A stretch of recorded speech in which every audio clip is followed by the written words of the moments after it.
اے خاکے کربلا، اس احسان کو مت بھول، تڑپی ہے لاش تجھ پہ جگر گوشائے بطول، مظلوم کے لہو سے تیری پیاس بجھ گئی، کر گیا سیراب تجھ کو خونے رگے رسول۔ السلام علیکم دوستوں، امید ہے کہ آپ سب خیریت سے ہوں گے۔ جیسے کہ آپ جانتے ہیں کہ ہم نے اپنے چینل پہ جو ہے وہ ایک نئی سیریز سٹارٹ کی ہوئی ہے جو کہ واقعہ کربلا پر منحصر ہے، اور آج یہ اس کی تیسری ایپیسوڈ ہے۔ اگر آپ نے پچھلی 2 ایپیسوڈز نہیں دیکھی ہیں تو میں یہ چاہوں گا، آپ کو ریکمینڈ کروں گا کہ آپ ضرور جائیں اور ایپیسوڈ 1 اور ایپیسوڈ 2 ضرور دیکھیں۔ ایپیسوڈ 1 میں جو ہے وہ امام حسین رضی اللہ تعالی عنہ کی مدینہ سے روانگی دکھائی گئی ہے، اور ایپیسوڈ 2 میں جو ہے وہ امام حسین رضی اللہ تعالی عنہ کی مکہ سے روانگی دکھائی گئی ہے۔ اس میں دکھائے گئے ہیں کہ اس لشکر اسلام کو، جو کہ قافلہ تھا، اہل بیت کا قافلہ تھا، ان کو راستے میں کس کس طرح کی مشکلات آئیں، اور اس قافلے کا مقصد جو تھا وہ کوئی دنیاوی طاقت حاصل کرنا نہیں تھا، بلکہ اللہ تعالیٰ کے دین کی ترویج کرنی تھی، اور اللہ تعالیٰ کے دین کی بقا کے لیے اس قافلے نے جو ہے وہ سفر کیا تھا۔ تو اگر آپ نے وہ ویڈیوز نہیں دیکھی ہیں تو آپ ضرور چاہیں ان ویڈیوز کو دیکھیں، اور اوپر آئی کارڈ میں ان ویڈیوز کے لنک بھی آپ کو مل جائیں گے، اور اس کے ساتھ ساتھ اس ویڈیو کے اینڈ پہ بھی وہ ویڈیوز جو ہیں وہ آپ کو مل جائیں گی، اور اس ویڈیو کے ڈسکرپشن میں بھی آپ کو ان کے لنکس مل جائیں گے۔ آپ ان کو جا کے ضرور دیکھیں تاکہ آپ اسے اچھے طریقے سے سمجھ سکیں۔ اور دوسری بات یہ ہے کہ جیسے کہ ہر ویڈیو میں آپ کو بتایا جاتا ہے کہ ہمارا یہ چینل بنانے کا مقصد صرف اور صرف اللہ تعالیٰ کی رضا ہے، کوئی ذاتی پیسہ کمانا نہیں ہے۔ جس طرح امام حسین رضی اللہ تعالی عنہ وہ مدینہ سے روانہ ہوئے کربلا کی طرف، ان کا مقصد بھی صرف اللہ تعالیٰ کی رضا تھی، کوئی دنیاوی فائدہ حاصل کرنا نہیں تھا۔ اسی لیے اس چینل کا مقصد بھی جو ہے وہ اللہ تعالیٰ کی رضا ہے، آپ لوگوں کو عمرہ کروا کے کوئی دنیاوی فائدہ حاصل کرنا بالکل بھی نہیں ہے۔ تو چلیں، آپ نے پچھلی ویڈیوز دیکھی ہوں گی تو آپ نے دیکھا ہوگا کہ قافلہ جو ہے وہ اب مکہ سے روانہ ہو چکا تھا، اور آپ نے دیکھا کہ امام حسین رضی اللہ تعالی عنہ کی فرزدق سے ملاقات ہوتی ہے۔ فرزدق جو کہ اس وقت کا عرب کا شاعر تھا، اور اس نے امام حسین رضی اللہ تعالی عنہ کو بتایا کہ کوفہ کے حالات جو ہیں نا وہ اب بدل چکے ہیں، لوگوں کے دل تو آپ کے ساتھ ہیں لیکن ان کی تلواریں جو ہیں وہ بنو امیہ کے ساتھ ہیں۔ تو نیکسٹ اب ہم اپنی ویڈیو کا اگلا حصہ پارٹ 3 شروع کرتے ہیں، تو دیکھتے ہیں کہ یہ اسلام کا قافلہ جو ہے وہ آگے کیسے بڑھا۔ دیکھیں، صحرا تھا، ہر طرف صحرا کی ریت تھی، اور وہاں پہ جو ہے گرمی شدت کی ہوتی تھی دن کے وقت، رات کو ہلکی سی ٹھنڈک پڑتی تھی۔ تو اس خاموش اور بے راہ صحرا میں یہ قافلہ اسلام کا اپنا سفر جاری و ساری رکھے ہوئے تھا۔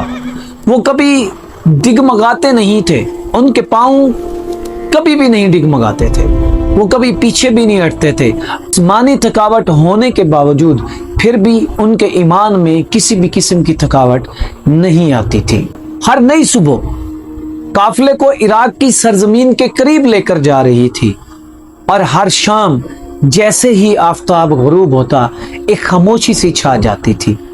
اب یہ خاموشی کیوں چھا جاتی تھی؟ کیونکہ فرزدق کے وہ الفاظ، یا ابن رسول، لوگوں کے دل آپ کے ساتھ ہیں لیکن ان کی تلواریں بنو امیہ کے ساتھ ہیں۔ فیصلہ آسمان پر ہوتا ہے اور اللہ تعالیٰ جو چاہے گا وہی ہوگا۔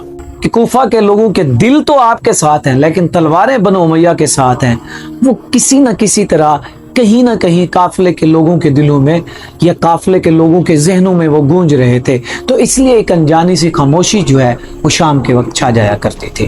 بظاہر تو یہ سب کچھ معمول کے مطابق تھا، لیکن تقدیر جو ہے وہ کچھ اور ہی لکھ رہی تھی۔ 3 دن کے سفر کے بعد یہ قافلہ جو ہے وہ مقام زبالہ پہ پہنچتا ہے، اور وہاں پر اچانک دیکھتے ہیں کہ ایک گھڑ سوار جو ہے وہ تیزی سے بھاگتا ہوا اس قافلے کے قریب آتا ہے۔ جب وہ امام حسین رضی اللہ تعالی عنہ کے قریب آتا ہے تو وہ ادب سے سلام عرض کرتا ہے، اور آپ رضی اللہ تعالی عنہ کو ایک ایسی خبر سناتا ہے جس خبر نے